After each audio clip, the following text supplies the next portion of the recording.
Ora boas, malta, bem-vindos aqui a mais um episódio aqui do podcast Vamos Falar de NBA, um podcast do projeto Vamos Falar de FUM, em colaboração e em transmissão também na Bola TV. E para esta semana temos de falar, obviamente, das finais da conferência, não é? Que está tudo muito quentinho, exatamente. Para quem achava que as séries iam ser chatas, iam ser, os Oklahoma City Thunder, os Pacers já estão nas finais. Desenganem-se, meus amigos. Ainda está vivo e ainda está incerto. Lá está, para saber quem é que vão ser os próximos finalistas aqui da NBA. Comigo está aqui em primeiro lugar aqui o Gonçalo Ferreira, regressar. Tudo bem, Gonçalo, contigo? Tudo bem, cá estamos. Obrigado também novamente pelo convite. Cá estamos. Um pouco a imagem dos playoffs no geral, ao final do primeiro jogo já havia reações exageradas e ao final de 3 jogos já há reações mais moderadas. Portanto, é bom ver que os playoffs continuam na mesma. Portanto, ronda após ronda há sempre o mesmo tipo de reações, o que é bonito.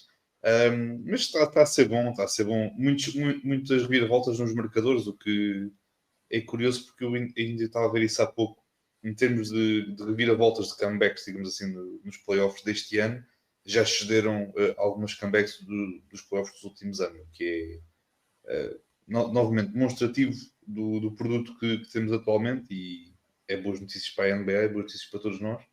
E está bom, como tu disseste bem, são séries quentinhas, são séries boas. Exato. E por falar está em quentinhas. Tudo bem aí, Rafael? Aí Madison Square Garden está mesmo quente, não é? Não vejo as séries, não vejo os playoffs tão calmamente como outras pessoas. Estou um bocadinho mais estressado, estou um bocadinho mais envolvido, digamos assim. Portanto, não está a ser tão. Está a ser tão bom. Aqui um nível de stress e ver esta equipa a jogar, esta equipa, provavelmente dos New York Knicks, claro, ao longo dos anos de ver, já me tirou anos de vida. Portanto, menos uns anos, não acho que faça grande diferença realmente. Cá para a semana, não, disparar. Mas sim, tem sido interessante e acho que falou-se sempre do passeio, tanto de equipas de algumas equipas de Este e algumas equipas do Oeste, que ia ser um passeio até às finais. Já falámos anteriormente dos equipas de Este que iam passear, os Cavs e os Celtics não estão. Então os Pacers e os Knicks. E a outra equipa que ia passear os Oklahoma City Thunder. Já vimos que teve dificuldades em arrumar as questões e acho que ainda está muito longe de estar tranquilamente a arrumar os Timberwolves. Acho que ainda tem muita coisa a dizer. Portanto, sim, as séries estão animadas. Estão a ser bons jogos, também, o que também é bom. Falámos de falta de qualidade dos jogos, apesar de serem emotivos, havia ali muita. Eram renhidos porque as equipas estavam a ser péssimas. Agora não, estamos a ver 4 equipas que estão a jogar bem, mas e há momentos ali com uma se superioriza. Portanto, sim, bastante. Para quem está a ver de fora, fantástico. Para quem está mais aí por dentro, é fantástico moderado. Uhum. Muito bem, até podemos começar já com a série, lá está da tua equipa, os New York Knicks, que por agora estão a perder contra os Pacers 2-1, embora os 2 primeiros jogos em casa perderam contra os Pacers. O primeiro que foi, se calhar, o mais memorável, porque foi prolongamento e não só, pela causa daquela recuperação dos Pacers que tiveram, que depois Tyrese Haliburton fazer aquele momento, não é? Do Reggie Miller, a copiar o Reggie Miller, não é? Nos playoffs de 2000, não foi, Rafael? Aquilo foi das finais de conferência Não de 2000. Foi em 99 porque foi o ano em que os Knicks ganharam. Em 2000 ganharam os Pacers. Portanto, o que deixa de ser engraçado com um momento memorável do ter terminado com a vitória dos Knicks na série. Que se repita. Que se repita. Mas atenção, se formos pelo lado histórico, os teus Knicks estão tramados. Mas a história pode reverter-se, não é? Podemos ter sempre assim, exceções à história. Sempre. isto é a primeira vitória dos Knicks em casa dos Pacers dos playoffs. Portanto, a história já está feita. Quer dizer, isto Não, há muita cena aqui, 2-0, há muita coisa aqui que é para ser história é para ser criada. Vamos acreditar nisso. Sim. E atenção, até sou a favor sou a favor disso, sinceramente. Mas o que eu estou a dizer é que lado histórico, uma equipa que chegou às finais da conferência, não é? E perdeu 2-0 em casa, está a perdeu os 2 primeiros jogos em casa, normalmente perde, historicamente perdeu sempre. Agora, como tu dizes, isto pode ser Está a ser, exatamente, mas está a ser uns playoffs no seu todo tão atípicos, com equipas em que há mais vitórias das equipas fora de casa do que em casa. Os Knicks perderam um jogo fora de casa e perderam 4 já em casa, quer dizer, e estão nos finais de conferência. É sim. atípico, o que Sim. tem vindo a acontecer. Os Pistons levaram os Knicks a jogo 6 e não ganharam nenhum jogo em casa. Por Exato, exemplo, foi quer tudo dizer, a ganhar Madison Square Garden, exatos dos jogos. vá. Mesmo estes Pacers, se fores a ver os Pacers, a ganhar jogos fora de casa, contra os Cavs, contra agora os Madison Square Garden, tem sido a ganhar muitos jogos fora de casa. Mas comentando esta série, tivemos então um tal jogo, não é? Da reparação também histórica, lá está a faltar 50 segundos, nenhuma equipa conseguiu reparar, lá está de 9 pontos, essas coisas todas, de 2 minutos e 40, uma equipa a reparar 14 pontos de vantagem, em que nem de Smith, é verdade que muita gente fala de Haliburton totalmente, mas nem de Smith, meu Deus, meteu lá 7 triplos, não é? Basicamente de rajada, seguidos, e que foi um fator muito importante para também essa recuperação. E depois no overtime. Quem nunca fez? Quem nunca? Depois no prolongamento, até os Knicks começaram bem, mas depois os Pacers começou aqui também a dar a remontada e a ganhar a partida. Depois no jogo 2 foi o jogo do Siakam, um jogo mais equilibrado, porque o primeiro foi os Knicks mais por cima do jogo, não é? Mas neste jogo 2 o Siakam esteve on fire, basicamente. E por fim, neste jogo 3, quando a coisa parecia negra para o lado dos Knicks, não é? Apareceu o Karl Anthony Towns, que pronto, no segundo jogo as coisas não estavam a correr bem, também é verdade, seja dita. E neste jogo 2, neste jogo 3, nesse quarto período, o homem esteve ali uma run muito, muito forte. Mas, Rafael, não quero alongar muito, porque eu quero saber lá está do teu comentário, ainda por cima, do teu lado adepto, ainda por cima. Desta série, como é que vai? Se quiseres podes comentar, lá está também um bocadinho de jogo 1, de jogo 2 e de jogo 3, estás à vontade. Estavas a descrever o jogo 1 e eu estava a sentir as pontadas aqui no peito. Mas eu acho que esta série está a ser aquilo que nós esperávamos. São duas equipas muito equiparadas, renhidas, e jogos muito renhidos, jogos muito próximos. As margens de vitória têm sido muito curtas. E o mais atípico tinha sido o jogo 3, este último jogo em que os Knicks ganharam, mas em todos os outros, acho que no jogo 1, tirando aqueles últimos 3 minutos ou 4 minutos dos Pacers, os Knicks tinham sido muito melhores no jogo. Nas tabelas, em todos os momentos do jogo, os Knicks estavam a ser superiores e aquilo parecia claramente que iam dar uma vitória de jogo 1. Mas houve heróis nos playoffs, heróis levantados. Smith faz 5 triplos nos últimos 3 minutos. Qual Steph Curry, qual carapuça. E depois o Haliburton manda um lançamento que aquilo entrou, aquilo foi lá à lua e voltou e entrou na mesma. E era um bocadinho pronto. Se calhar isto não está para pender para nós. Mas é os momentos nos playoffs ali os Pacers estavam claramente na moto de cima e aproveitaram essa moto de cima mesmo no overtime para conseguirem levar a vitória. Mas acho que apesar de ter sido um rude golpe nos Knicks, acho que podiam tirar daquele jogo, ok, nós fomos superiores, mas houve um momento e este jogador claramente superiorizou-se e fez ali os 5 triplos e aquilo, nós tivéssemos que apertar que aquilo acontecesse, se fizéssemos aquele jogo 10 vezes, acontecia uma vez e foi aquela que aconteceu, foi não falhar nenhum triplo e os Knicks a fazerem pontos, o que é mais... Não é os Knicks deixaram de fazer pontos, não, os Knicks estavam a fazer pontos de lance livre, conseguiam fazer alguns pontos. Claramente os Pacers fizeram mais e acabaram por vencer o jogo 1. Sim, porque é tal cena de os Knicks faziam pontos, mas era 2, só que do outro lado nesse momento tinha 3 e cada vez ia reduzindo mais, de 14 para 13, para 12, para 11 e essas coisas.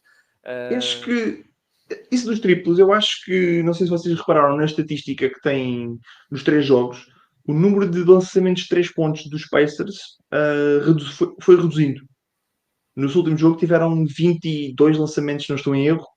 Começaram quase nos 40, ou nos 40, 30 e 20. Não tenho os números corretos agora aqui comigo, li isso, mas agora não tenho os números certos, mas há uma redução do número de lançamentos de 3 pontos. Isso tem a ver também com a maneira como os Knicks se adaptaram defensivamente, porque nós vimos e tu falaste do Karl Anthony Towns aparecer no jogo 3 ofensivamente. Ele, defensivamente não tem sido nada fácil para ele, porque ele tem sido, vamos dizer, estou a tentar ver uma palavra que seja meiga, mas pronto, não tem sido fácil para ele defensivamente, porque ele tem sido completamente abusado.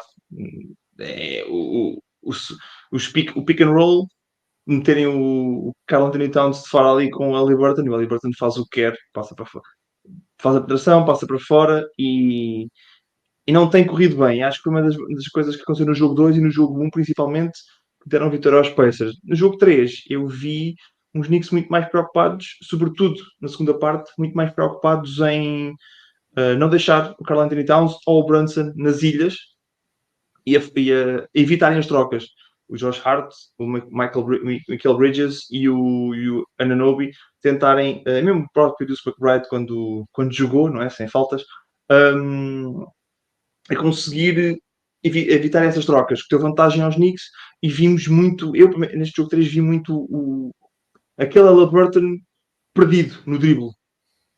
Entra, sai, evita ali o layup, volta para trás, volta ali um bocadinho perdido porque não estavam a conseguir aquela tática que estava a funcionar, estavam 2-0, evaporou-se e não conseguiram reagir, acho que o Haliburton não conseguiu ali reagir e a equipa acabou por não conseguir ir com ele, apesar do Siakam ter feito um jogo bom.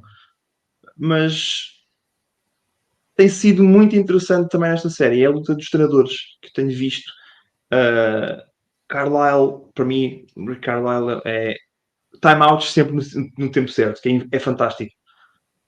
Os Knicks começam numa run ou qualquer outra equipa e há logo um timeout.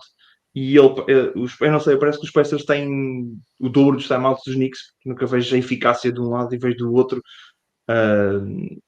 Mas vejo muita adaptação de parte a parte. De parte a parte, adaptação, o Tom Thibodeau está. Vocês vocês também de certeza que ficaram surpreendidos com isso. O Tom Thibodeau mudou o lineup, mudou os jogadores e foi buscar jogadores ao final do banco. Jogaram 9 jogadores dos Knicks neste jogo 3 e calhar é um bocado encostado à parede, mas essas alterações, a maneira de mudar tentar mudar o jogo está a ser interessante também nesse sentido, a luta dos treinadores com as armas que têm. Talvez possa dar ali um maior interesse à série, porque eu temi durante se calhar 2 períodos da primeira parte do jogo 3, temi que isto podia acabar com uma vassourada, mas não, agora estou mais confiante no jogo 6 e jogo 7, mas tem sido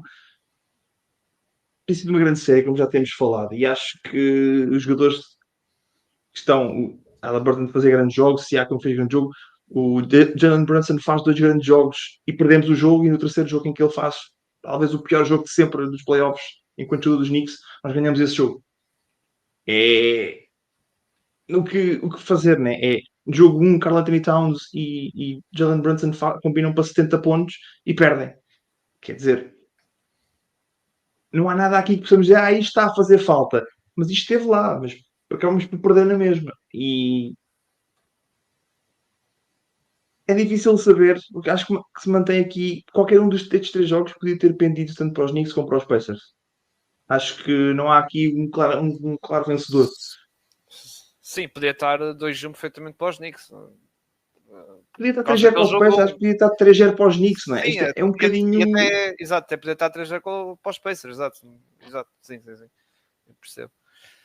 Gonçalo. O jogo 1, naquilo não acontece. Desculpa, o jogo 2, o Sobrança, por acaso, aquele triplo que lança, acaba um mau lançamento, mas entra, empata ao jogo e para poder ir a overtime, podia para ir para os Knicks, portanto é assim um bocadinho... É difícil decifrar. E aquele triplo do Brunson que muita gente critica, eu percebo, lá está, porque é que ele fez aquilo, porque foi para não... percebo, entre aspas, não é? É verdade que a shot selection não foi boa, vamos ser certos, mas ele fez aquilo que era tipo, ok, é para não levar falta e ter que ir à linha lance livre só ter que lançar 2. E pronto, e ele tentou o triplo dali e pronto, a coisa não correu bem. Não é? Fiquei bastante frustrado, porque anteriormente, e Gonçalo, já me cala a última coisa que eu digo, desculpa. Nós criticámos aqui, Cirilo, e com o Bruno, o João Mazula por não ter. Tem um timeout, não usa o timeout e perde o jogo por causa disso. O Tom Thibodeau fez a mesma coisa. Tem o timeout, não puxa o timeout, é um mau lançamento, não usa o timeout, peço desculpa. É um mau lançamento do Brunson e perde-se o jogo 2 a 5 com um timeout ali guardado. Alguém que lhe diga que não passa para o jogo a seguir. Só faz favor. Agora sim, pronto. Já libertei. Não há problema, não há problema. Nós compreendemos, porque ainda por cima está, és o único aqui no painel que tens uma equipa nos playoffs, ainda por cima nesta fase, não é? Nesta fase assim mais adiantada. Gonçalo, agora sim, passo para ti. Lá está, que o Rafael já mencionou muita coisa, não é? E também dar o seu lado até de adepto, não é? De emoção e isso tudo. Também queria saber da tua opinião, se queres também acrescentar aqui mais algumas coisas e também a tua opinião sobre a série. Sim, em primeiro lugar sobre a série, eu acho que a série podia estar 3-0 para os Knicks. Assim, porque acho que eu próprio já o tenho expressado também com vocês. Eu sinto que temos tido Tom Thibodeau, pelo menos em 2 jogos, a ser um fator decisivo para a adversária, porque viu-se desde o primeiro jogo com o Deuce McBride e com o Mitchell Robinson, os Pacers tinham muita dificuldade em suster não só a questão do ataque, mas também o ponto de vista defensivo por parte da equipa dos Knicks, nomeadamente quando está Mitchell Robinson dentro de campo, porque o Rafael foi simpático a falar do Karl Anthony Towns defensivamente.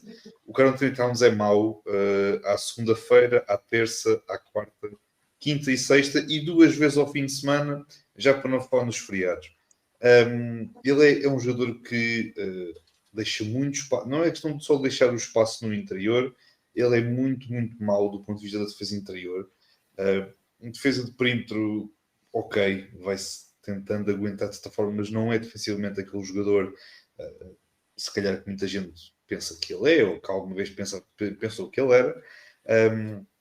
Até basta ver que ele, o ano passado, teve uma das melhores épocas da carreira, muito graças a ter um posto francês atrás dele, e que não é o Vitor Wembanyama, é o outro posto francês, e que foi muito esse o fator dos Wolves terem tido tanto sucesso a época passada.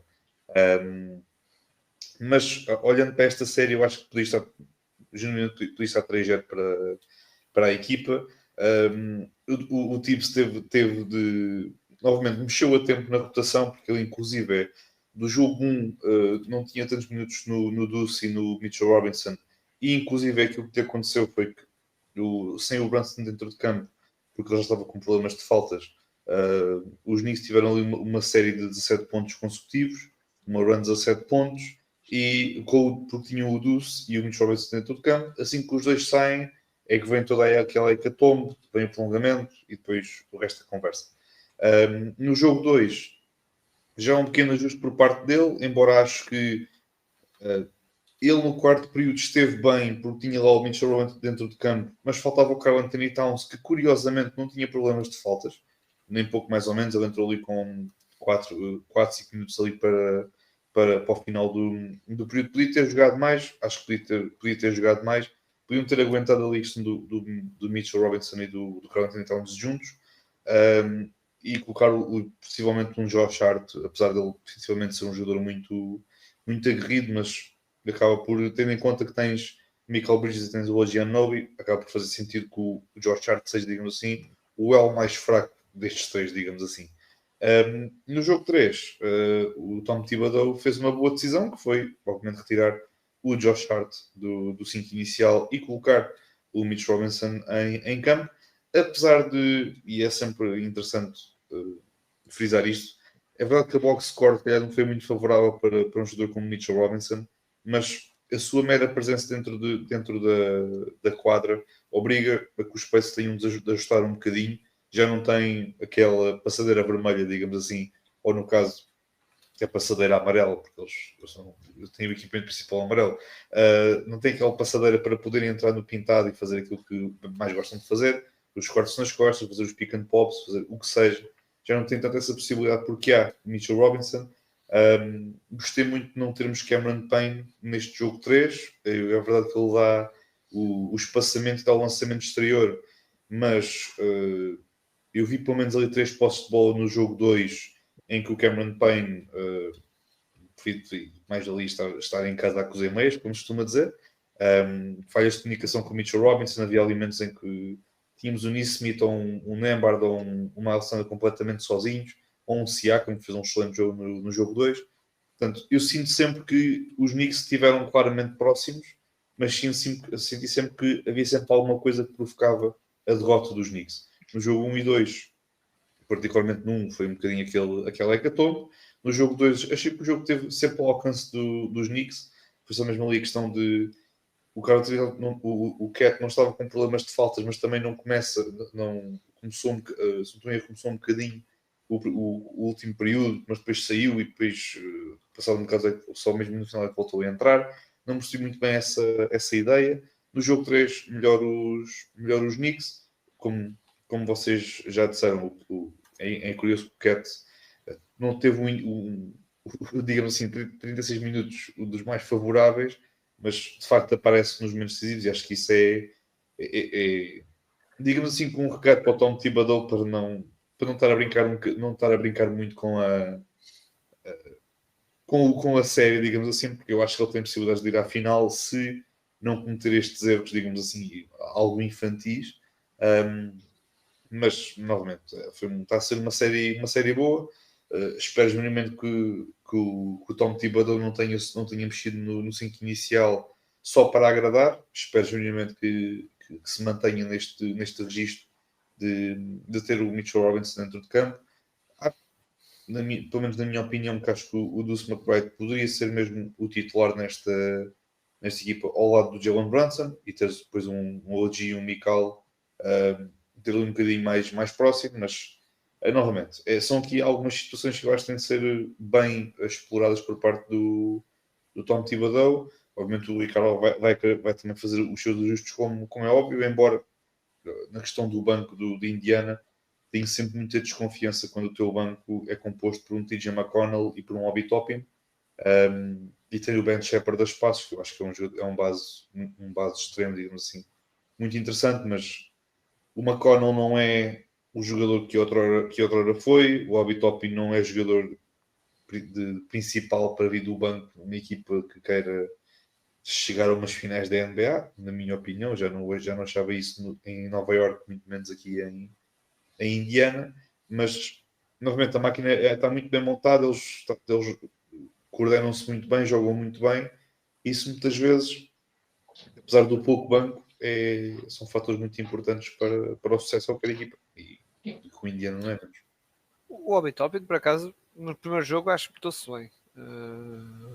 Teve ali Mas ele tem muitas dificuldades, obviamente, no ponto de vista defensivo. É uma questão. Sim. A finalização à volta do sexto com um bocadinho de contacto, ele não é um jogador tão confortável nesse aspecto. Ou ele, para atacar o sexto, ou ele vem embalado, tipo com corrida, para depois afundar, ou se não, sim, concordo. Ele tem algumas falhas, o Toppin, sim, mas acho que, e falando a parte do banco dos Pacers, eu acho que uma coisa está a falhar no banco dos Pacers, que por acaso me está a surpreender pela negativa, é o Mathurin estar a ter 3 jogos muito, muito, muito silenciosos. Mal se dá por ele. E o Kyle está a custar nos minutos por causa disso, não é? Porque ele não está a render. Está a dar ao Shepherd, porque o Shepherd acaba por ser um bocadinho mais útil. Não somente 3 pontos, o Shepherd acrescenta mais no ponto de vista defensivo, e depois também o Mathurin também. Novamente, o Mathurin, se apanhar um OG Anunoby, um Mikal ou um Josh Hart, boa sorte para o Mathurin, não para quem o defende. E o Ben Shepherd, nesse aspecto, também é um jogador. Eu gosto particularmente do Ben Shepherd e acho que ele merecia ter tido mais minutos do que aqueles teve na fase regular, mas é o que é. tapado ali. Está um bocado tapado de Nembhard, Neesmith e o próprio Mathurin. Acho Sim, que acabam por tapar ali um bocadinho o Shepard. e esta série também não é muito desenhada para um jogador como o Mathurin, é mais para um Shepard que, lá está, falaste do triplo, que lá está, ele espaça mais o campo. O Mathurin gosta de enfrentar, gosta de atacar, gosta de pegar na bola e ser ele às vezes o herói, só que às vezes apanha está um Ogiano Nobre Mimical e não dá. A questão é essa, é que e ainda a parte dos Knicks, voltando aos Knicks aqui, a parte defensiva, e porque é que o Mitchell Robinson estando em campo em vez do Karl Anthony Towns, que é tão mais fácil? Porque nós vemos uma equipa como os Pacers, o 5 inicial, o 5 base. Claramente nós olhamos para aquela equipa e vemos um jogador defensivamente que é fraco, que é o Halliburton. Sabemos, ok, se conseguimos atacar o Halliburton, eles têm que mudar.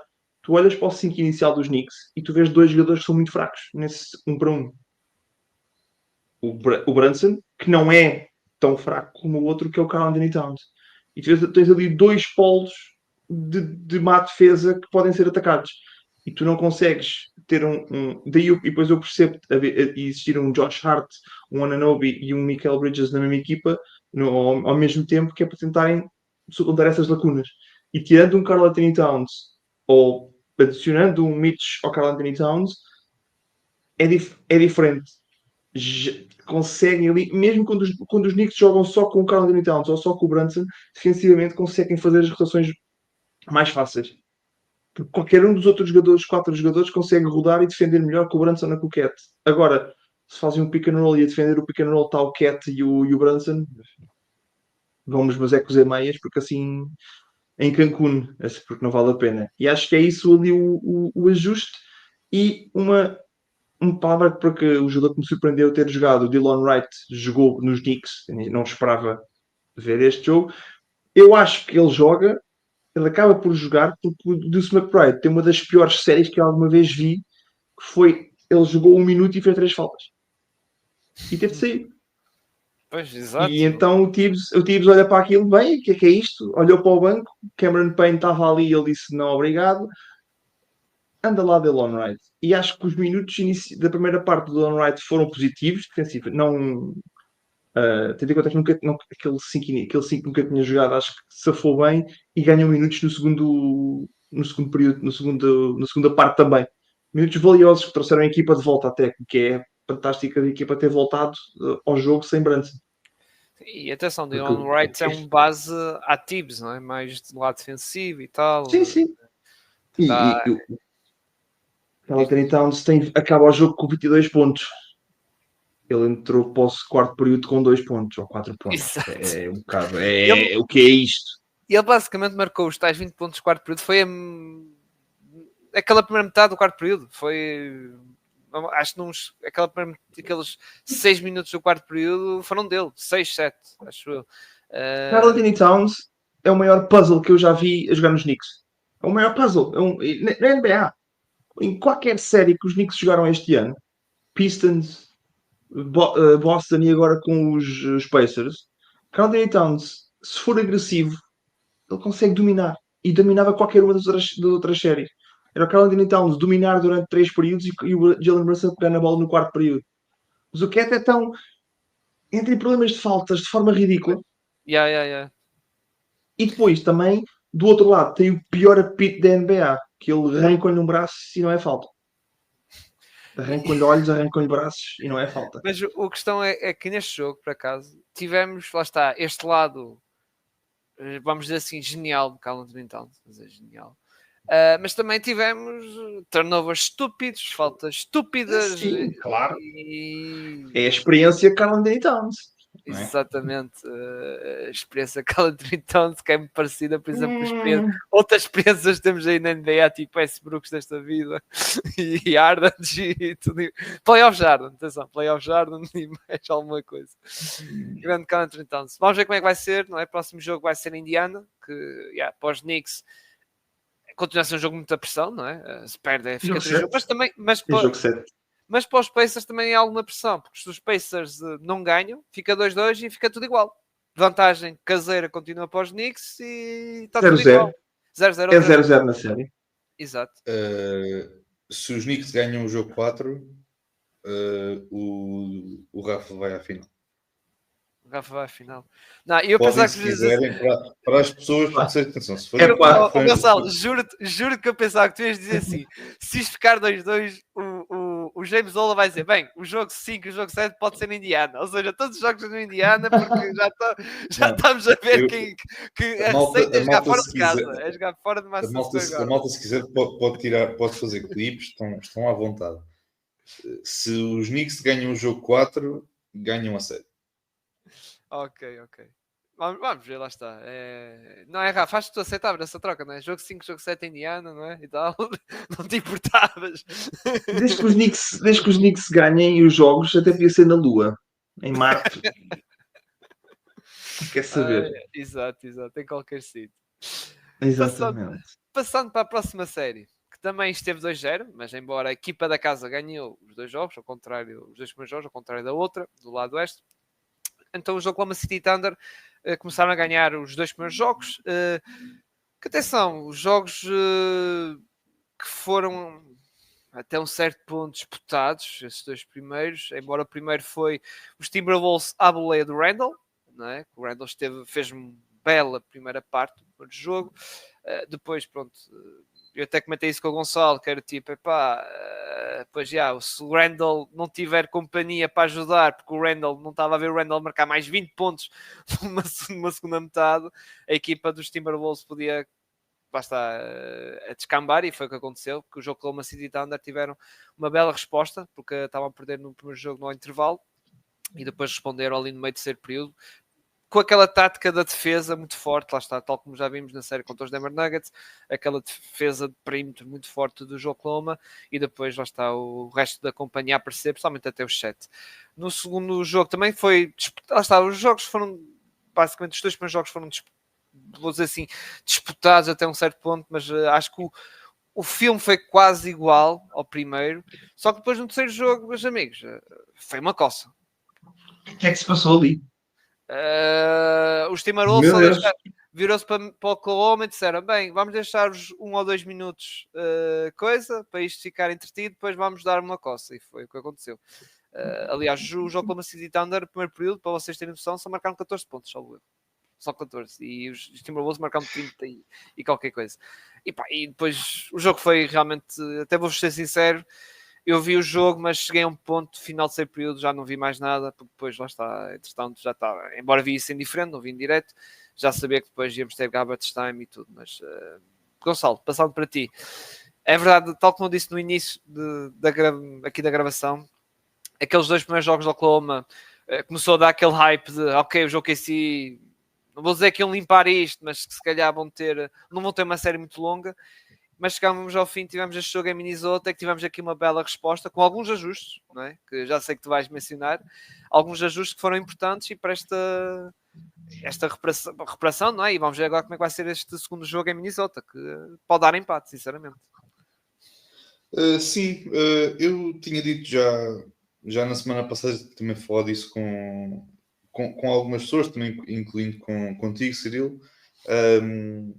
O primeiro jogo e o jogo 2, sinto que os Wolves perderam, mas sinto que os Wolves ainda deixaram carne no prato. Não comeram tudo, tinham do prato, tinham à frente deles. E acho que deixaram a carne no prato, de certa forma, de propósito, ou com... Novamente, para mim, o jogo 1 de qualquer série, final incluída, é sempre aquele jogo em que as duas equipas se vão conhecendo uma à outra, isto é, vão tentando, novamente, eu jogo à minha maneira, tu jogas à tua maneira, e no final logo se vê quem é que ganha. E o resultado do jogo nunca deve ser muito tido em consideração, tendo em conta esses fatores, porque as equipas não estão propriamente ali muito preocupadas em fazer já ajustes, fazem os ajustes ao longo da série, e nesta aqui não foi muito diferente. Deixei uns Wolves também um bocadinho em mais daqueles momentos que tiveram na fase regular, em que o ataque claramente não estava assim muito bem, mas depois havia ali momentos em que claramente a equipa demonstrava que o seu ataque era bom e é um ataque forte, e é um ataque que já agora, como eu já o disse também já há umas semanas, os Wolves foram uma das poucas equipas que conseguiram terminar no top 10 de offensive rating e de defensive rating, que pelas minhas contas, e atenção, não é muito fácil na NBA de hoje em dia, mas os Wolves, depois de não terem começado muito bem a fase regular, terminaram muito bem essa fase. Mas nesta questão no jogo 1 e no jogo 2 senti muito isso, senti muito que os Wolves de facto perderam. Não é desvalorizar a vitória do Standard, porque eles jogaram muitíssimo bem e foram justos vencedores desses 2 primeiros jogos, mas sinto sempre que os Wolves no jogo 1 e no jogo 2 não demonstraram na totalidade aquilo que esta equipa vale. Particularmente o primeiro jogo foi um bocadinho para esquecer. No jogo 2 é verdade que o OKC esteve sempre em vantagem ao longo de todo o jogo, exceto ali um período ali no primeiro quarto, mas fora isso os Thunder tiveram sempre em vantagem, mas os Wolves nunca deixaram que o resultado se dilatasse muito. O que, novamente, esta equipa defensivamente é uma equipa muito, muito, muito lutadora, gosta muito de estar da fisicalidade, e demonstrou isso também durante a fase regular. Portanto, nesse jogo 2, apesar da derrota e da segunda exibição também dos OKC, particularmente do JW e do Shea, que sim, foi 17 vezes à linha, mas fez um excelente jogo. Eu não quero saber o que é que as pessoas me dizem, mas fez claramente um excelente jogo. Também, pronto, estava a celebrar o prémio que tinha recebido nessa mesma noite. Mas no jogo 3 foi os Wolves a atacar, os Wolves em modo ataque, os Wolves a quererem sangue, digamos assim, não no sentido literal da palavra, calma, mas foi novamente uma forma de dizerem sim, vocês venceram os 2 primeiros jogos em casa, mas nós não demonstramos na totalidade que nós valemos aí, se calhar com intenção, até mesmo o jogo 2 podia estar um bocadinho mais ao alcance dos Wolves, propriamente o primeiro jogo, mas este jogo 3 e o próprio Sheita também teve um momento em que ele estava com aqueles microfones que colocam nos jogadores para depois captar o que é que eles estão a dizer, e o Sheita teve um resumo perfeito daquilo que foi o início da partida e por consequência a partida inteira, que foi os Wolves entraram muito bem, os Wolves provocaram turnovers na nossa equipa, os Wolves colocaram muita fisicalidade em nós e nós não fomos capazes de concretizar lançamentos, e não é lançamentos do ponto de vista exterior, porque os triplos para mim, uma equipa para mim pode lançar 60 vezes de triplo, desde que ganhe, eu acho que não, até podem lançar 100 vezes, como costuma dizer, mas o OKC foi, o triplo é um bocadinho mais aquela opção de recurso que eles têm, muitas vezes pode entrar, muitas vezes pode não entrar, é o que é um bocadinho como nas outras 29 equipas da NBA. Mas os Standard tiveram muitas dificuldades porque eram os double teams logo nos momentos certos ao Shea, e o Shea com muita dificuldade, não é para colocar a bola, não só para colocar a bola nos colegas de equipa, mas para tentar encontrar um colega de equipa que estivesse completamente disponível, porque no double team colocava-se alguém à frente, mas estava o double team muito bem posicionado. Os outros 3 jogadores dos Wolves também muito bem posicionados para defender, para cobrir todas aquelas áreas tomadas pelos jogadores do Standard. Novamente, os Wolves entraram claramente em modo ataque e demonstraram isso e muito bem. O primeiro período foi uma avalanche por completo, eles terminaram ali com mais de 15 pontos de vantagem, se não estou em erro. E depois o período foi gerir. O Ant tem estado um bocadinho crescendo nesta série. O Randall, não por culpa dele necessariamente, mas também porque os Standard estão a fazer um bom trabalho a tentar conter ao máximo o playmaking do Randall e a obrigar um bocadinho mais ao Ant a ter a bola nas mãos. O problema é que o Ant também está cada vez melhor em playmaking, e depois muitas vezes é um problema para a equipa adversária, no caso para estes OKC. Também tenho gostado do McDaniels. Acho que o Rudy Gobert fez um excelente jogo, o que acho que, pronto, novamente, para a malta que o critica, acho que ele fez um excelente jogo. Também destacar o rookie, o Terence Shannon, também teve ali minutos que eu não estava à espera e também correspondeu muito bem com esses minutos. 2-1, o jogo, se não estou em erro, logo na madrugada de hoje para amanhã. Genuinamente, eu acho que se esta série for a 7 jogos, não vou ficar nada chocado. E se for a 6 jogos com uma dessas equipas a ganhar, também não fiquei nada chocado, porque são equipas muito boas. Os Standard foram consistentes ao longo de toda a época. Os Wolves tiveram uma segunda metade de temporada incrível. E novamente, ver o Shea ou ver o Ant numa final da NBA, eu acho que qualquer pessoa vai gostar muito disso, mas está a ser uma boa série. Está a ser uma boa série.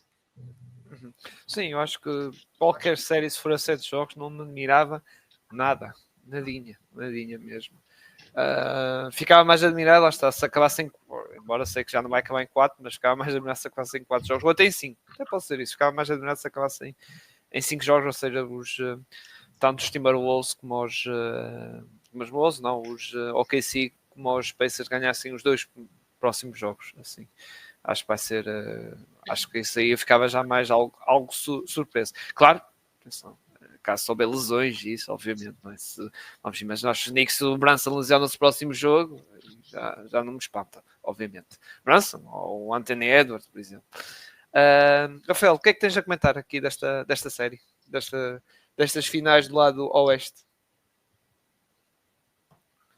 Não têm sido tão renhidos como os jogos do Oeste. E não têm sido tão renhidos porque o Diego Gonçalves disse as equipas que perderam, isto parece um bocado redundante, as equipas que perderam nunca tiveram bem, nunca tiveram no seu melhor. Só que assim, claramente não, levam um tarião, claramente não tiveram bem no jogo 3. Os Timberwolves, tanto no jogo 1 como no jogo 2, no jogo 1 tiveram Randall, não tiveram Edwards, teve ali um bocadinho pegado. No jogo 2 tiveram Edwards, claramente não tiveram Randall, porque o jogo 2 do Randall foi para esquecer. Depois de um jogo 1 muito bom, o jogo 2 foi ali um bocadinho foi difícil. E portanto faltou sempre ali alguma coisa, e concordo com o Gonçalo, faltou sempre ali alguma coisa para os Wolves se mostrarem na máxima força. O mérito para os OKC, que fazem dois grandes jogos, 2 grandes vitórias, 2 grandes jogos do Shea também, mas também faltou, e tu falaste também da parte do que o Shea disse, da fisicalidade dos Timberwolves. Acho que também não conseguiram em Oklahoma impor o seu físico, que eu acho que é a grande vantagem olhando para as equipas, para Timberwolves e OKC, e é uma das coisas que eu tenho mais falado da equipa dos Timberwolves, que é, para além da qualidade que tem, as grandes figuras da equipa são todos muito físicos, conseguem pôr o físico e danificar, causar dano à outra equipa. Acho que não conseguiram fazer isso tanto no jogo 1 como no jogo 2. No jogo 3 parece que fizeram isso excessivamente, e os Oklahoma City Thunder quebraram completamente. Mas acho que também acabou por ser um bocadinho aquele, ok, estamos 2-0, eles estão-nos a responder, vamos dar este jogo como perdido, não vale a pena, jogo 4 estamos cá para fazer isto, para tentar roubar um aqui em Minnesota. Acho que também foi um bocadinho depois disso que aconteceu da parte dos Oklahoma. Não desistirem por completo, mas deixa ver, se isto der a volta nós vamos, se continuar assim vamos deixar andar. E acho que foi o que acabou por acontecer. É uma coisa até bastante recorrente, né? Ganhamos este jogo não dá, vamos para o jogo 4. Acontece muito. Estou à espera de agora um jogo 4 quentinho, porque é uns Timberwolves vão claramente tentar impor o seu físico novamente, tentar entrar fortes, e os Oklahoma vão entrar de forma diferente, porque não podem deixar que isto aconteça 2 vezes, porque perder 2 jogos assim, duvido que aconteça, mas perderem 2 jogos assim por diferenças grandes, acho que faz tremer ali um bocadinho a equipa de Oklahoma City, porque já se foi falando em espaços, parece que mentalmente não conseguem ser tão fortes como outras equipas. Apesar de surpreender um bocadinho. E não sei se pode um jogo 4 com dificuldades para o OKC, não sei se o jogo 5 não pode ser um problema também. Mas isto nós estamos a falar, e tanto o Gonçalo disse na outra série que se os Knicks ganham o jogo 4, ganham a série, e eu estou a dizer que se os Timberwolves ganham este jogo 4, os Oklahoma City ficam em trabalhos. É engraçado como nós estamos a ver as séries, ao longo das séries a nossa opinião muda assim num jogo, como as coisas mudam. Jogo 1 os Knicks estavam acabados, com o jogo 2 ainda se cimentou mais, ganham um jogo, já os Pacers podem estar em maus lençóis, e depois de 2 grandes vitórias dos Oklahoma City Thunder, basta um jogo perderem por 40 e não foi por mais, porque pronto, não é? Porque não foi, porque podia ter sido por 50, por 60, podia ter sido uma coisa muito mais histórica e mudou completamente a complexão da série. E não sei se é difícil analisar as séries dos playoffs, porque eu sempre disse playoffs são uma coisa totalmente diferente e os jogadores mostram-se completamente diferentes. O que acontece no jogo 1, num jogo fica para trás. O jogo a seguir é um jogo totalmente novo que eles querem ganhar. E tudo pode mudar, até no próprio jogo. Por exemplo, falámos há pouco, Carl Anthony Towns, exatamente. 3 primeiros períodos só teve 2 pontos. E tu acabavas o primeiro período e disseste assim, ok, os Knicks vão perder, porque nem estavam a perder por 10 pontos, salvo erro, não era? Ou os Knicks, ok, o Brunson salva isto, tu até pensavas, se calhar o Brunson vai salvar isto, ou o OG no novo e vai estar de mão quente. Tu já não olhavas para o Carl Anthony Towns tipo o Salvador, porque estava a jogar mal, não, faltas e tal. E não se forem ver as redes sociais, se forem pesquisar redes sociais durante o jogo, já se falava muito de que Anthony Towns para o ano vai jogar de verde em Milwaukee. Já se falava de tirem de Nova York, tirem de Nova York. E agora não, e agora é do tipo, sempre acreditei. O que eu quero dizer é que, atenção, eu concordo com o que dizes, que é o que muda de jogo a jogo, mas às vezes nem jogo a jogo. E nestes playoffs, já tivemos aquela questão dos Pacers no jogo 1, como tivemos no jogo 3 esta questão do Carl Anthony Towns ter sido o principal jogador na remontada dos Knicks. Isto pode mudar assim. Em poucos minutos pode mudar o sentido do jogo e da série. Lá está, é que chega a um ponto de impacta a série, não é? Como eu digo, o Carl Anthony Towns, se não tivesse aquela run no quarto período, os Knicks se calhar perderam por 3-0 e basicamente já estavam arrumados, não é? Por 3-0 para reparar 3-0. Olha, mais uma coisa histórica, não é? Era tal cena de mais uma coisa histórica a jogar contra os Knicks, que era a tal questão de virar um 3-0 que nunca aconteceu na história da NBA. Mas já. Alguém há de ser o primeiro. Alguém há de ser o primeiro a fazê-lo. Sim. Olha que aquela que o Gonçalo sabe bem, que lá está, nós falávamos muito naquela altura, aquele de Boston contra Miami, aqueles 3-0. Cuidado, eu estava a ver aqui a fazer história, aqui a ver história. Particularmente quando eu e o Sil temos um amigo nosso que é adepto de Boston e que fazia sempre questão de deu-se o 3-1 e ele, não, estava 3-0 e ele ainda acredito na remontada, dá-se o 3-1 e nós, está bem. Dá-se o 3-2 e nós. Ok. E nós começamos. Depois dá-se o 3-3 e eu, oh meu Deus, eu disse mesmo, se isto acontece, eu deixo de ver playoffs. Isto, naquela época deixava de ver. Mas pronto, felizmente. Porque na altura, atenção. Mas é engraçado porque acontece noutros desportos. Acontece. Não é tão raro como na NBA. Não consigo explicar, mas não é tão raro. Ok, no Gil acontece 3-1, acontece várias vezes. 3-1 e dar a volta. Acontece. NBA é que é mais raro. Não sei, é animicamente, se é diferente. Não consigo explicar. Mas alguém há de ser para isso há de acontecer e alguém há de ser a primeira equipa a perder uma vantagem dessas e alguém há de ser uma equipa a ganhar essa vantagem. Eu espero não estar no lado de perder a série porque é algo muito que poderia acontecer a Nova York. Sim, estou a imaginar Nova York ir completamente wow. Se acaso acontecer. Era a coisa mais Nova York que podia acontecer, atenção. A equipa, uma coisa mais Knicks que podia acontecer. Ou isso aos Sixers também. Mas aos Sixers do Joel Embiid. Mas deixem-me só aqui uma coisa que isto tem sido os playoffs e as narrativas que se vão criando à volta. Eu acho incrível que aconteça o que acontecer ou vá acontecendo o que vá acontecer quando as coisas acontecem com os New York Knicks, nunca são iguais às outras equipas. Nunca são iguais às outras equipas. Nós tivemos, os Knicks ganham 2-0, os Celtics passam em vantagem por 2-0 no jogo fora e a conversa toda era Boston em 6, nem se mete questão. Pronto, 2-1, estão a ver, acabou. Boston 3-1 para os Knicks, pronto. Não, Boston em 7, ainda vai. Portanto, os Knicks nunca têm vantagem. E os Knicks perderam o jogo em casa de uma remontada que não foi dura, mas para a adepto dos Celtics deve ter sido muito duro também aqueles 2 jogos, mas mesmo assim os Celtics iam ter a vantagem. Não estava acabado para os Knicks.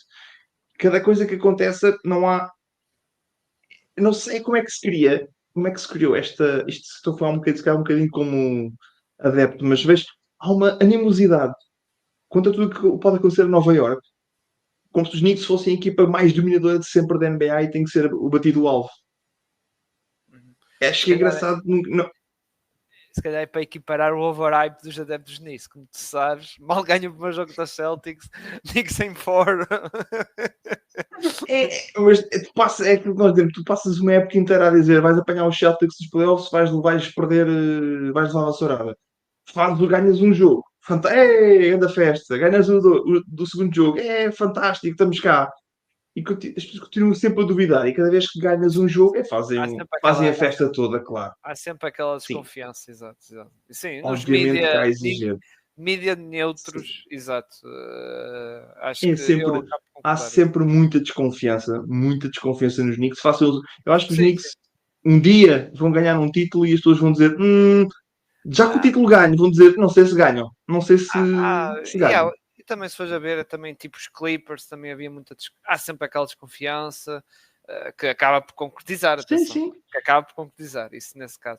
Mas, e mesmo, pá, quando foi os Bucks, antes de ganhar o título, os Giannis, sei que mais, e os Denver Nuggets, antes de ganhar o título, antes, estás a ver, também havia sempre aquela desconfiança e tal, Eu e pronto. acho Mas que é engraçado porque depois temos equipas como os Lakers. Os Lakers fazem dois bons sim, jogos. sim, Lakers e Já vão Warriors, ganhar tudo, vão e os conquistar o mundo. Warriors também são um bocado igual, exato, Os Lakers conquistam logo o mundo. Os Lakers há um bench player que Lakers in faz dois 5, bons jogos. OKC, KFC, UFC, Lakers in Pronto, 5. Isto antes dos playoffs isso arrancar, era assim. acho engraçado as narrativas que continuam sempre a perpetuar é aquela coisa, aquele jogador que ninguém sabe por exemplo, se fosse aparecesse um DeLon Wright nos Lakers a fazer um jogo e fizesse um grande jogo, já iam trocá-lo pelo Jokic, já ia dar para trocar Jokic e mais uma pique pelo DeLon Wright, já dava. Então tu não vês mock drafts, que é Austin Reeves pelos Giannis. Então tu já não vês. O Lakers já Sim, não. claro que sim, claro que sim. Quem nunca? Quem dizia que não é isso? Os Lakers, obviamente. Austin Reeves pelos Giannis, estás maluco? Ainda por cima não lança 3 pontos, o Giannis, poça. O Giannis demora uma eternidade para fazer lances livres, por amor de Deus. O nosso Austin Reeves lá mete lances livres. Mas pronto, estamos aqui a brincar e também a provocar aqui o nosso colega Gonçalo também, que é da Laker Nation.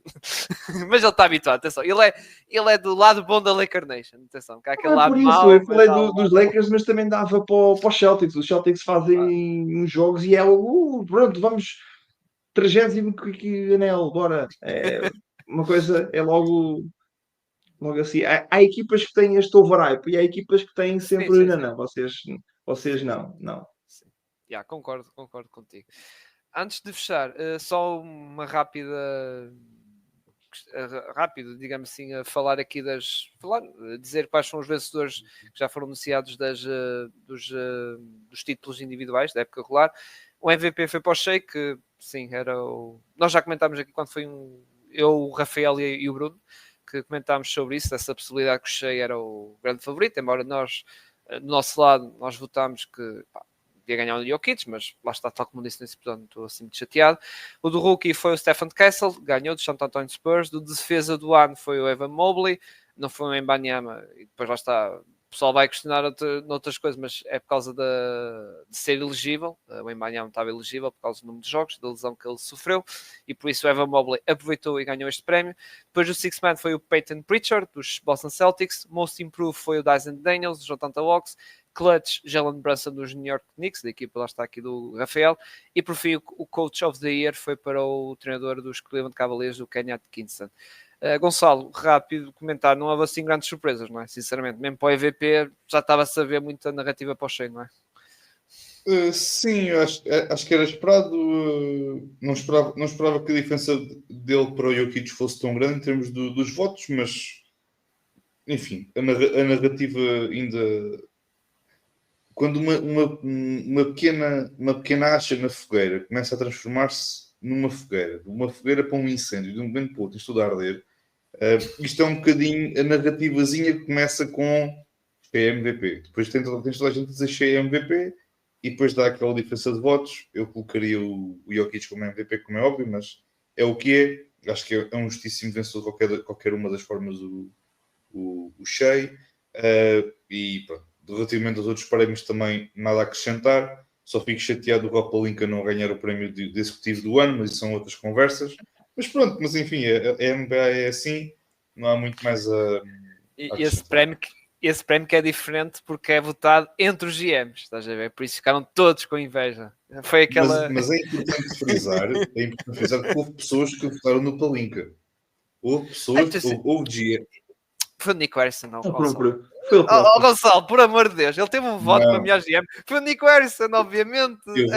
Eu vou dizer, houve mais do que uma pessoa a votar no Pelinka. Portanto, mas não podem votar neles próprios. Eles não podem votar neles próprios. Não pode. Ok. Então pronto. Não pode. Já agora esse prémio foi ganho pelo Sam Presti do Oklahoma City Thunder. Mas acho que sim, o Pelinka recebeu votos, mas houve um que ele recebeu de primeiro. Acho eu, tenho quase certeza. E o pessoal todo foi tipo, Nico Harrison. Porque será? Atenção, eu estou a dizer isto um bocado a brincar, mas muito a falar a sério. Se calhar foi mesmo isso que aconteceu. Ai. Enfim, nada me espanta.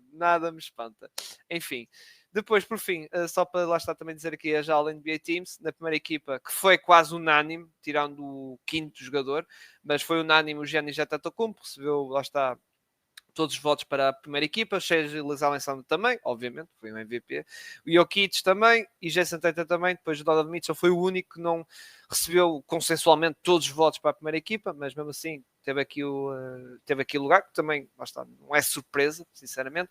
Depois, para a second team, tivemos Jalen Brunson, dos New York Knicks, Stephen Curry, dos Golden State Warriors, Anthony Edwards, dos Minnesota Timberwolves, LeBron James, que já leva para aí 20 All-NBAs, teams, qualquer coisa assim, já leva 20. Depois o Evan Mobley, também está aqui na second team. E por fim, na terceira equipa, Cade Cunningham, dos Detroit Pistons, Tyrese Haliburton, dos Indiana Pacers, James Harden, dos Los Angeles Clippers, Karl-Anthony Towns, dos New York Knicks, e Jalen Williams, se calhar foi, tal como o Harden, se calhar surpresa, embora aqui, pronto, tinha aqui várias opções e havia jogadores que também estavam ali à beira de, por exemplo, Jaren Jackson esteve ali à beira, mas acabou por não conseguir atingir esta third team, e com isso, lá está o Jaren Jackson, por não ter atingido, perdeu dinheiro, porque se tivesse eleito ao NBA, podia estar elegível para o Supermax. Já quem sorriu com isto foi o Cade Cunningham, que com a sua eleição para o NBA teve um belo aumentozinho, 5% de cap, que é quanto? 9 milhões, pouca coisa, 9 milhões anuais. Não é assim, não é assim um aumento. Não é assim um grande aumento, tal como Evan Mobley, que também ao ganhar a defesa do ano também recebeu esse prémio, esse bónusinho de 9 milhões anuais. Mas sim, acho que as All-NBAs, se calhar o Jaren Jackson é o nome de fora mais sonante, diria eu, e o Zubac, se calhar, por exemplo, eu na minha lista pus o Zubac no lugar de James Harden, por exemplo, mas eu sou um gajo que respeita as posições. Neste caso, por exemplo, com a nova CBA não há questão de exposições, é por isso que quando separarem, quando anunciei as equipas, houve equipas que tinham 3 bases, mas lá está, agora é normal nas All-NBAs, não há essa questão. Muito bem, e com isto tudo vamos aqui encerrar aqui o episódio. Regressamos para a semana em que já teremos finalistas à partida, já anunciados, mesmo que se for a jogo 7 já está, porque agora é sempre jogos, malta. É todos os dias já um jogo e é sempre, não há dias de descanso, é sempre a uma bar. Por isso, para a semana estaremos aqui para fazer, olha, muito provavelmente a divisão aqui das finais da NBA. Grande abraço a todos. Chorar ou para rir. Ou para chorar ou para rir, da minha parte. sim. Esperemos que estejas a rir. Pronto, porque eu gosto de ti. Espero que estejas a rir. Obrigado. E boa sorte já agora. Boa sorte para o resto da série. E o Gonçalo também acho que seja. Boa sorte para ti para o resto da série. Porque também deve gostar de ti. Beijo, alta. Eu visto sim. Pronto. Fiquem bem, malta. Tchauzinho.